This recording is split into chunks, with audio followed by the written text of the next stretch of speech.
Larry here from AMMONYC.com. Today we're back at our detailing base at the Classic Car Club of Manhattan. Now, a ton of you have requested that we do an episode dedicated on how to properly wash a motorcycle, and we've heard you. Coming up on today's episode is my 5-step process and do's and don'ts for washing a bike.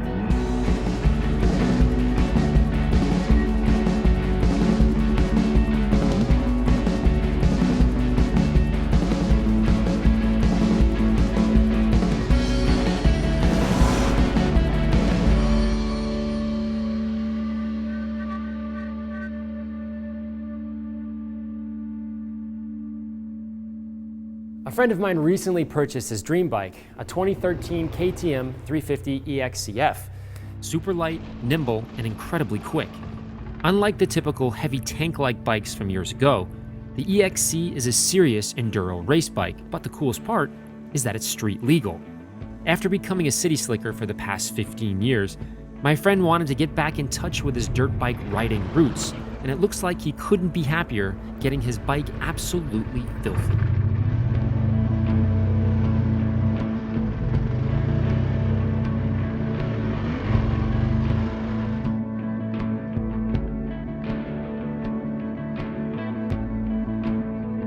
Having the right tools is the key to any project.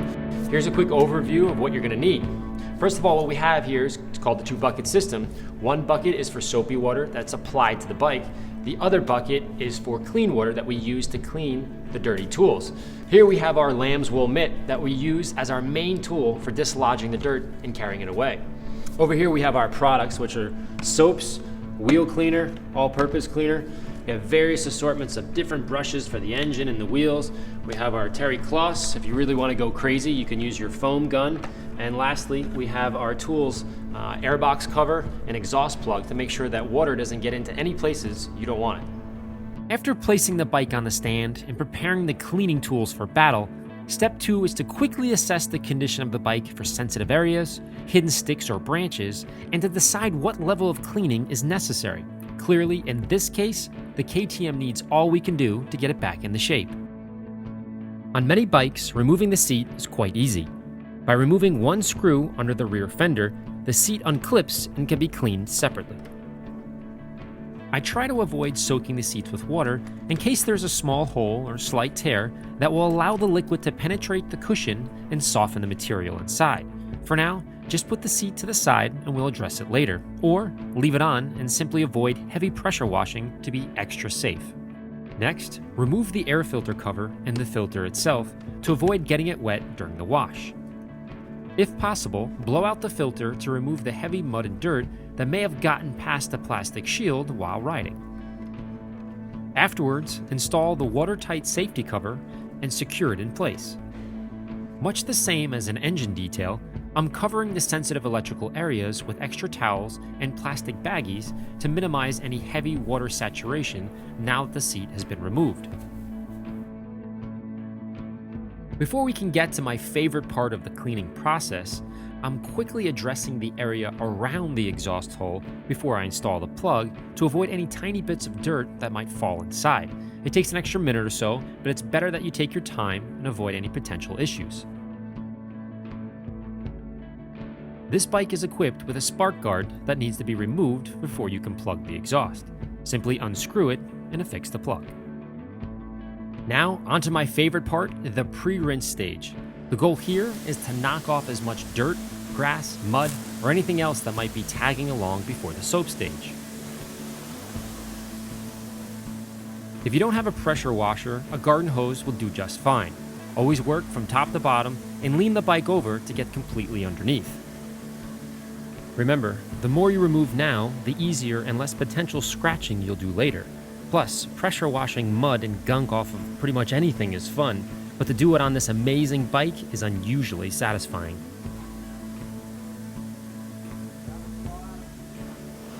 Now that I got my pressure washing fix and the majority of the dirt is off, I'm using a stronger version of car soap in my foam gun to help break up the heavy grease and grime. Now the question is, would I use this method on every bike detail? And the answer is no. It all depends on how dirty the bike is, but in our case, it obviously needs it.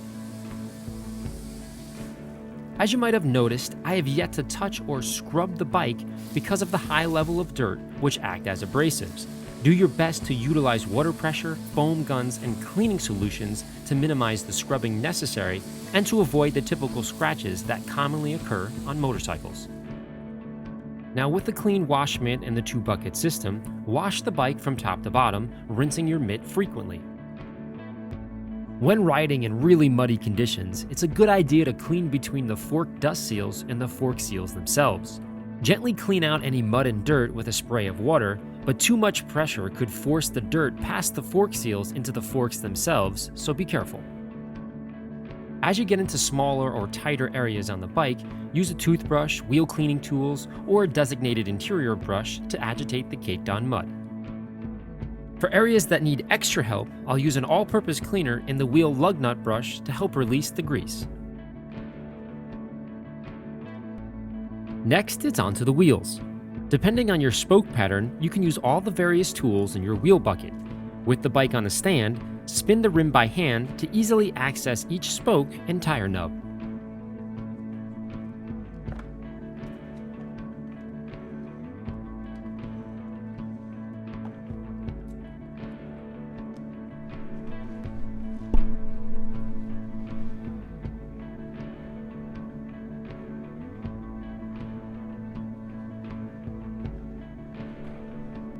Lastly, don't forget to scrub the seat with an all-purpose cleaner, scrub pad, or an interior brush to remove the dirt from the textured grip material.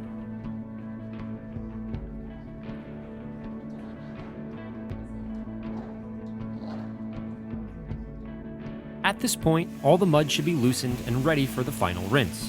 Once again, work top to bottom and spin the tire to expose all the hidden areas. The last step in the cleaning process is to gently use a wire brush on the chain, as some mud can get jammed in each link. Do this for 1 or 2 full revolutions and you're good to go. The next step is to dry with compressed air, vacuum blow, or simply a microfiber towel. Remove all the plastic covers and be sure not to spill the pooled water back into the sensitive areas you were protecting.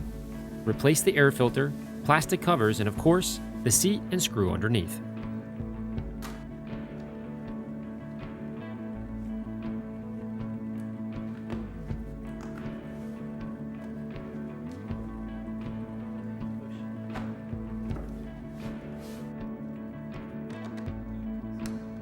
Although some might debate the necessity of detailing a dirt bike once it's washed, I know there are some guys out there that want an added level of protection.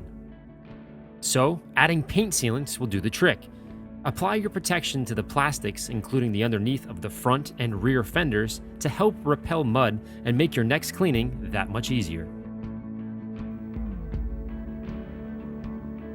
When you're done, be sure to add the chain lube of your choice and avoid using any silicone-based products on your tires.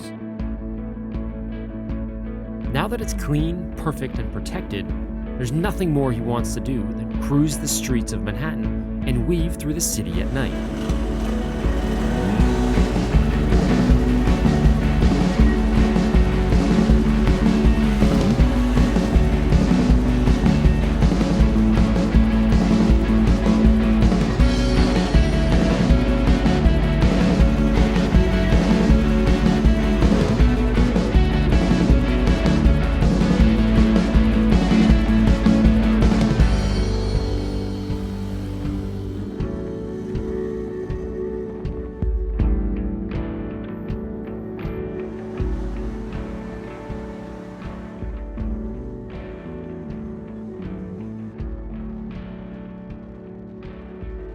As a professional detailer, I get a huge amount of satisfaction from seeing how different and better this bike looks after just a few minutes of working on it.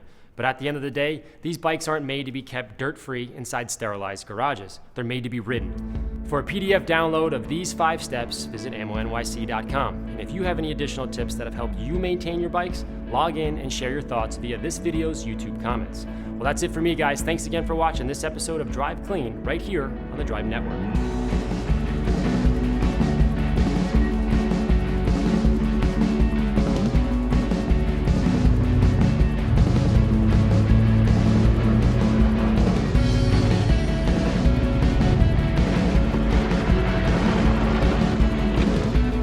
here from AMMONYC.com. Today we're back at our detailing base at the Classic Car Club. Classic Car Club. The Classic Car Club. The Classic Car Club. Today we're back at our detailing base at the Classic Car Club of Manhattan. Classic Car Club. Today we're back at the detailing base at the Classic Car Club. Red, yellow, red. Classic Car Club of Manhattan.